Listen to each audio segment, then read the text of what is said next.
I want to find love, but it feels like it's hard to find, you know? And I keep having these sort of like, oh, it's maybe, no, it's not, you know, maybe, no.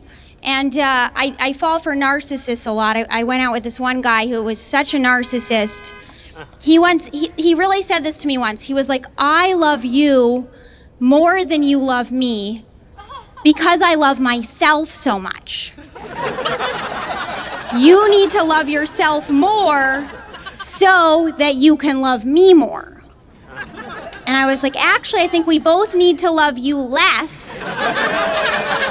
Because the more I love you, the more I hate myself for loving a guy who loves himself so much.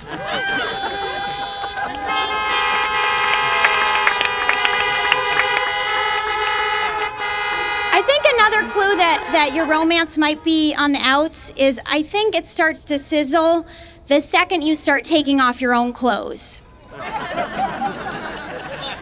Right? If you're not laughing, you're worried, by the way. You're like looking at each other like, are we done?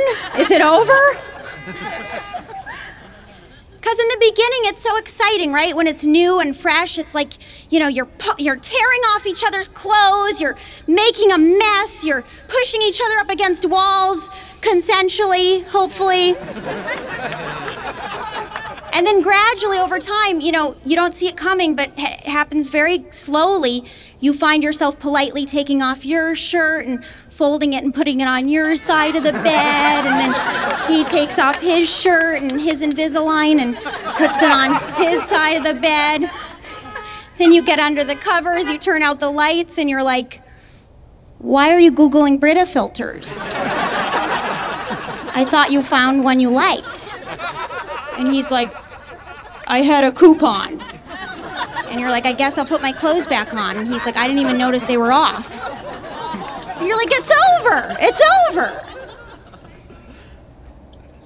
So I guess the point is, maybe you guys should all start taking your clothes off right now. Yeah, it's that kind of show. They're like, we already did a long time ago. First joke in, we were naked. Our breakup was interesting because he was competitive with me. That was a problem we had. So one time, just out of the blue, he goes, you know, you're not smarter than me. And I was like, it's actually smarter than I am. And then he said, well, between you and I finished college and you didn't. And I was like, it's actually between you and me. And then he said, you and I are done. And I was like, you got that one right. I think another problem in relationships is people don't want to commit anymore, right? People are so scared of commitment.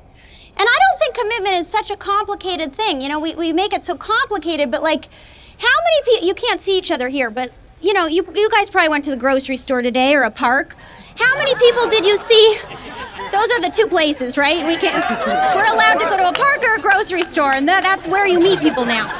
Anyway, so if you guys were at the store today, I'm sure you saw a lot of people walking by, looking at the cereal or whatever. And let's say, how many people did you actually want to see naked? Right? How many?